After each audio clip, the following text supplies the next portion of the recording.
Hello everyone, Andrew here again, and we got a nice, simple, straightforward repair, no crazy diagnostics, just the run-of-the-mill, everyday stuff that you would get when you're fixing devices. We have an iPhone XS Max A1921. They come in a couple other sizes. I think it's like an A2000 or something like that, depending on where you're getting it from. But pretty much all the same, except for the SIM card and the dual SIM card capabilities. But we have one with a damaged screen. It's got touch issues, some LCD damage. Screen is cracked itself. The back glass is damaged on this one too, but they are not worried about it right now, so we're not going to do anything with it. If anything, I'll probably just clean it up, put a piece of tape on the back, so it, you don't run the risk of cutting the back of your hand or anything like that, or have any shards falling off. So it should be a pretty simple fix. Just gonna double check, make sure I have all the tools I need. Got my spudger, tweezers. Got my screwdrivers. Is that my try over there? No, that's a. There, I got my try over here then. Okay, so I pretty much got everything I need. So, as always, whenever you're doing screen replacement, always recommend it to preheat it. So it's been on the hot plate for about 5 or 10 minutes right now, so it is nice and warm. First thing we're going to do, we're going to remove the pentalobe screwdrivers, which are at the bottom here. Don't know why it doesn't focus on it, but you know, that's the story. So these two guys are going to come out, so nice and fast there.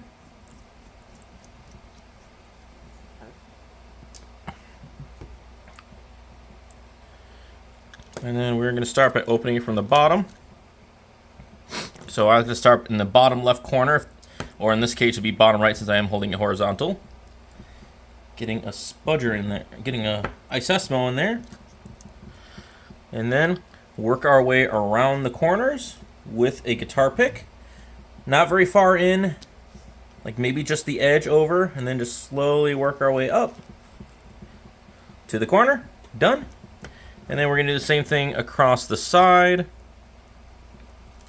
and across the other side. This one's a little tighter on this side because this is where all the flexes are, and you do have to be a little more careful because if you do too far in, you can cut the flexes, which if you cut the flexes for the screen, no big deal because the screen comes with a new one anyway. But if you cut the one up here that's for the Face ID, then we're in trouble. Alright, so I cut it out.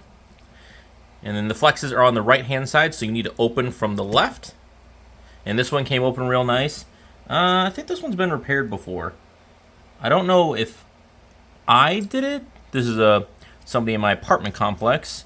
I don't know if I did it or if they got it done somewhere else, but it came open really easy, so it's been repaired before. And also, that's not an OEM screen protect. It's not an OEM screen. So, all right, no big deal. So the iPhone XS Max is one of the 4 that came out in 2018 with the X series. You got the you got the XR, the X, the XS, and the XS Max, which is the Plus version essentially. Battery design is a little bit different, a little different of a motherboard. It's a little more condensed to the corner instead of going all the way down. They are separated down here instead of it being like one long flex or something like that. So first things first. We're going to always disconnect the battery, which the battery is underneath this shield right here.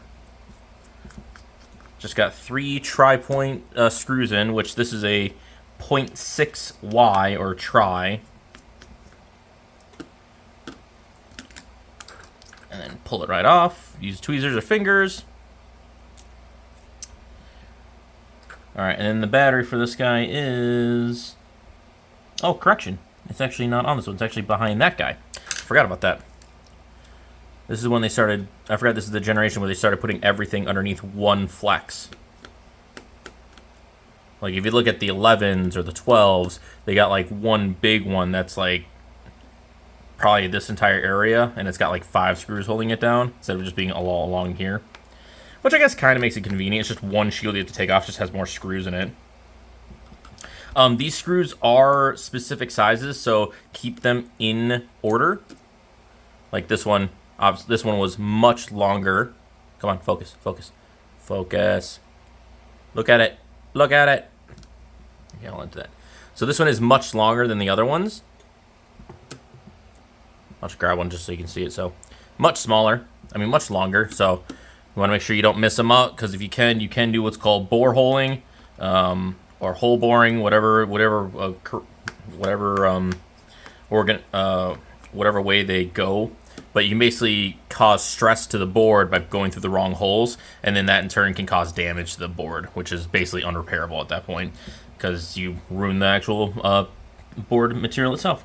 All right, so the battery is this guy right here, second one from the bottom. Boom. At least I think it is. Wait, hold on.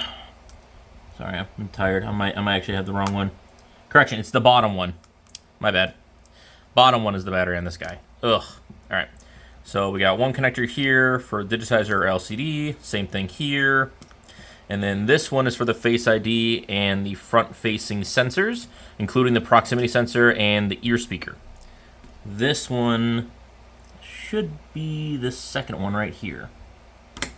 Just nice and easy. There we go. Perfect. Pops right up. All right.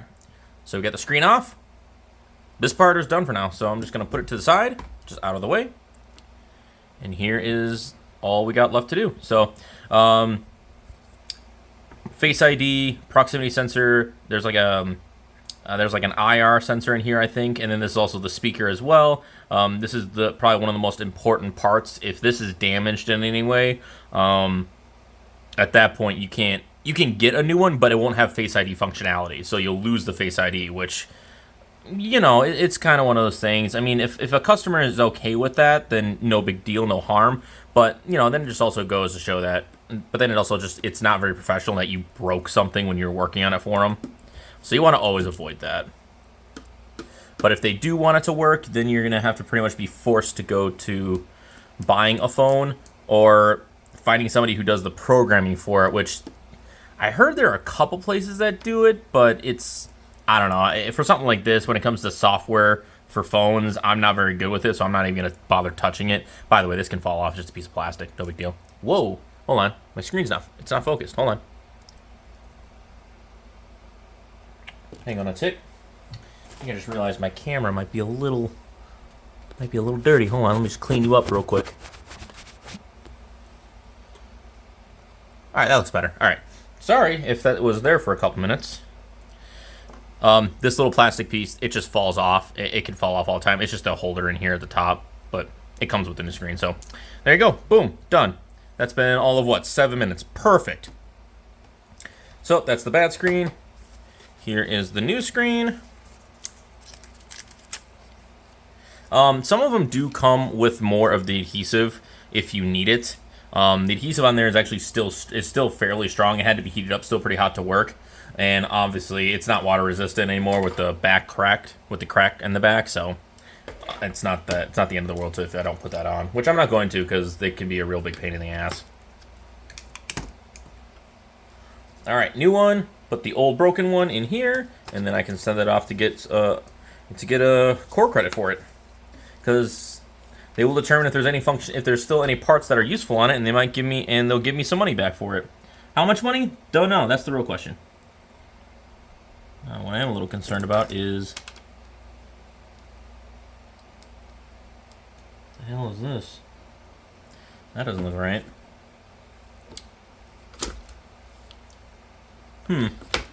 Yeah, that definitely doesn't look right. Because if you look at the old screen, move you out of the way so I don't damage you. So right down here, if you look here, look how nice and straight that is. This one is not. I mean, it is still stuck on there, it looks like. You know what? I'm just going to test it real quick first.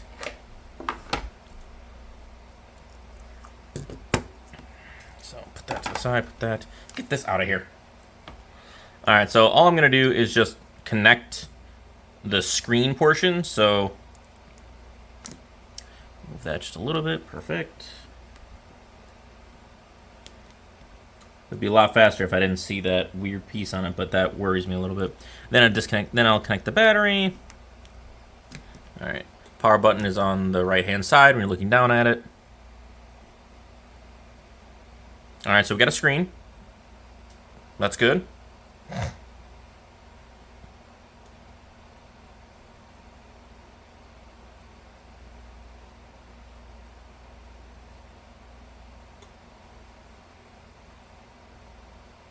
Come on.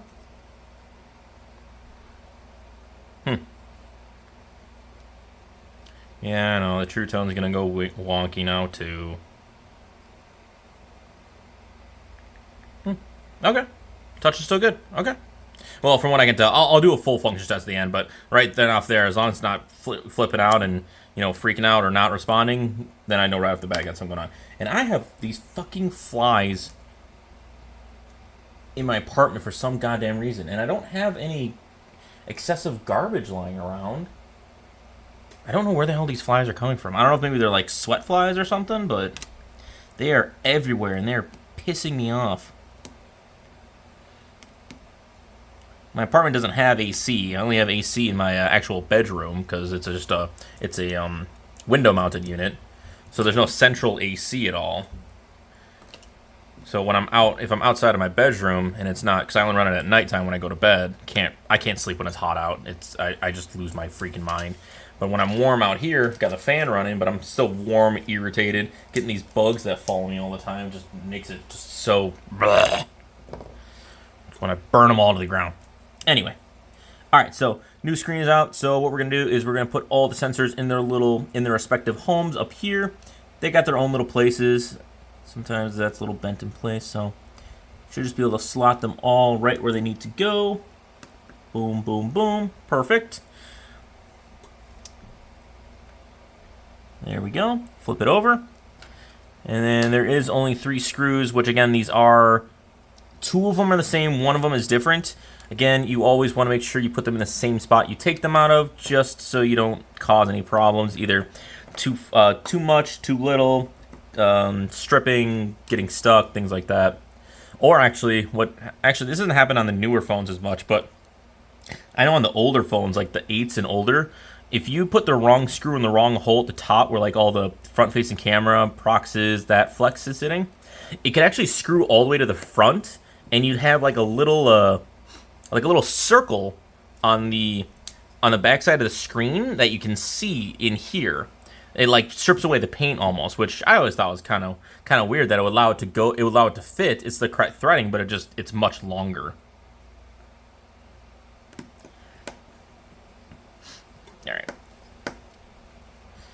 Perfect. All right, grab the body. And at this point, this is also a time where, you know, if there is anything in here that looks a little bit dirty, needs to be cleaned up, I'd recommend going through it and just giving it a quick brush out. This one looks fairly decent. The adhesive is still sticky on the sides. Missing a little bit up there, but I don't have just strips of this adhesive. I don't have anything like that, so we're not gonna worry about it. All right. So Face ID and ear speaker are up at the top here. Come here, you. Gotta bend it just a little bit. You gotta get one side of it in this little crack between the battery and the board. So you just gotta squish it just a hair.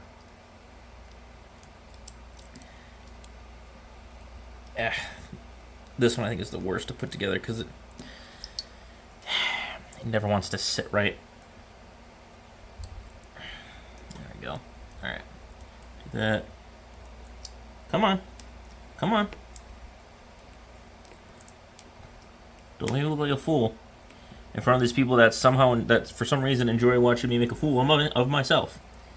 But then I guess if the phone's making a fool of me, then there's no real difference. So, all right. So that one's back on. LCD or screen digitizer, whatever, connector, battery on top. Perfect. And then I'll just verify one more time. We'll turn it back on. Ta-da!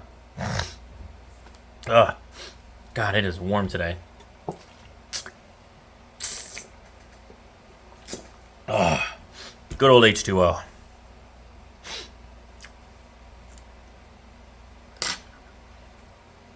But as you can see, 14 minutes, we're pretty much already done. So screens, especially on the newer generation iPhones, are actually quite easy.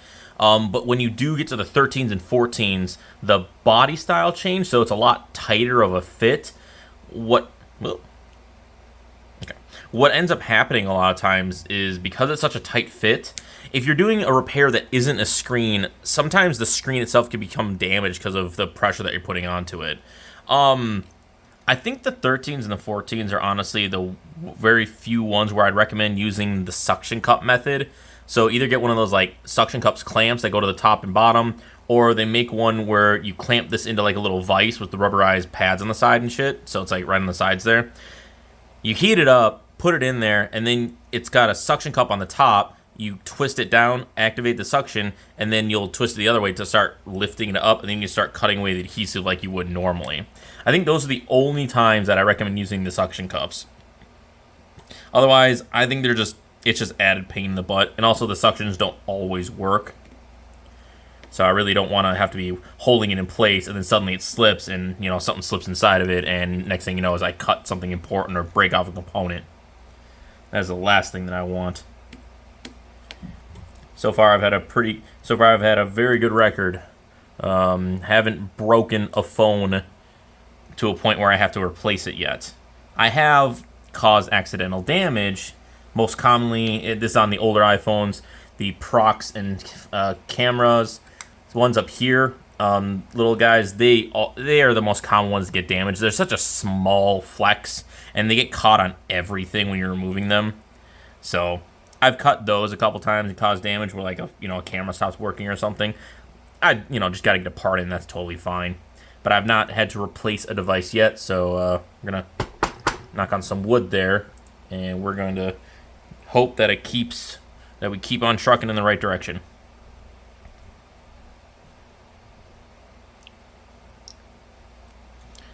Okay. Now I gotta buy my try again, which again, I don't know where my good try went. These are some cheap ones that I got with a screen, I think. Because sometimes, they like to send you with the tools, which I guess they are tools. They're not great tools, but they are tools. And that's what I was worried about happening. Crap. Alright, where'd that screw go? Whoops, sorry, bold. Alright. Oh, there it is. It's still on me. Okay. See, it's not a good tool. The tip's not very good, and it doesn't stay magnetized very long, so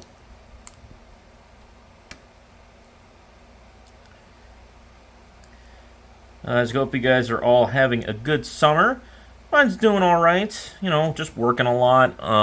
I did plan on hopefully having a house by the end of the summer, but unfortunately, the market isn't really going the way that I wanted it, or not as fast as I wanted it. It is going down. If you've been watching prices of houses, it has been going down, just not as fast as I like. So I'll probably be in this apartment for another year, which is unfortunate. What I think I might do though is I might request a few off days and just do a whole remodel of my apartment, clean everything up, get everything out of here that I don't need anymore. I can't really put a bigger desk in, so we're gonna have to deal with this for a little bit longer, unless like something really great comes up in like fall or early winter. I don't mind the cold, so I don't care about moving in the middle of winter. Other people might, because I'm gonna need help. All right, so now that we got it in there, start at the top. Work your way down. It should clip into place. Oops. One thing I forgot. So sometimes the prongs for the bottom piece where the pendulums go, they have a little rubber guard on them. So just remember to take that off. All right. Push down, push there. Boom, boom, boom, boom. All the way down. Okay. And then if you look at the side, it should be fairly flush. The aftermarket screens might be a tad taller than the OEM ones, but honestly, I've never seen anybody complain about it, so I wouldn't worry about it. Okay. Pentalobe's home. And honestly, I can't remember if I did do an XS Max on this channel yet. Which, if I did, big deal. I mean, each one, it could just be a different. It could be, maybe one was a little more of a pain, or maybe it was the same one. Maybe I did replace this. I honestly don't remember.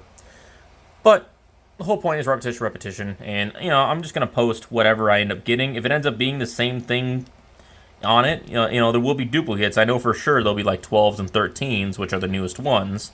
Those guys are gonna come out like crazy. All right, so now I'm just gonna do him a quick favor, which is something I like to do. You don't have to do this, but this is something that I like to do. I try to treat each phone as if it was my own. So speakers are a little dirty. Charge port's probably a little dirty too. So I'm just gonna run a little bit of alcohol off of it. I'm gonna run my fine point tweezers across the charging point where, yep, I feel some gunk coming off of it. Yep, right there.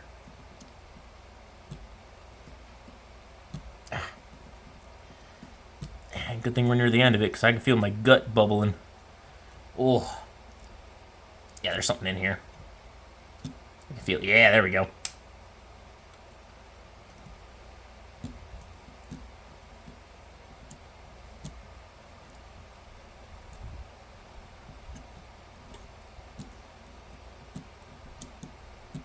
There we go, more and more. I try to clean my phone out like once every week or every other week. It's not a bad habit to put on, considering your phone also does pick up a lot of bacteria because it's always on your face, in your pocket, lying out in the middle of nowhere. Wouldn't be a bad idea to start doing. All right, a little bit of air to the side, not straight on. And that looks pretty good. And then I'm just going to make sure the charging port goes into it well, which I think I have a lightning sitting around here somewhere. You're a lightning, aren't you? No, you're a C. That's the one I'm going to have the least amount because I don't own an iPhone or an iPad, so having a lightning charger, a lightning port charger is going to be my least common charger. Should I have them? Yes, 100%. Do I have them? Doesn't look like it. Shoot. Do I really not have one? I do have a lot of minis for some reason. I have four mini charging ports, or mini charging cords. I just want to show how snug it is. That's all I want to do. Not that. Not that. Where the heck is this stupid thing? Hold on, give me one moment. Fear not, I have found one. It was with my my portable charger, because I carry that with me in my backpack. Totally forgot it was in there. All right. So what you got? There. So nice and tight in there. Take this off. I'm gonna clean off anyways. So nice and tight. And a good little tip to know if it is cleaned out well enough is a phone, whether it be a C or a micro or a lightning port, if it is fully connected and fully seated, it will hold its own weight by the cable. So that's always a good way that you know you have a good connection. And then obviously we can double check that it is charging, which I was going to do anyways, but I might as well just show that right now. Throw up the amp, put on the amp meter.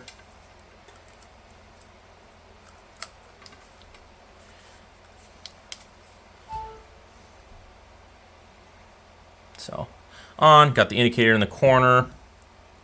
And then also we can see that it is pulling about 1 amp. And no drop when the screen goes off, because that is a known thing. If the screen goes off and the charging amperage drops severely, normally that's a motherboard problem. It doesn't happen often, but I've seen it enough to know it is an issue. All right, so I will perform the rest of my functions tests off screen, just so I don't accidentally show any customer information, obviously. The only thing then I'll do, so like I said, I'll do a functions test, which for me, I will check phone connection, wireless, Bluetooth, touch applications, obviously, touch the side buttons, the power button, the silence button, check the ear speaker, loudspeaker, and then also I will check the proximity sensor, which if you make a call, you cover this front piece, the screen should go black to prevent any touching of it. Those are the most common functions tests, and then obviously we already checked the charging, don't need to worry about that.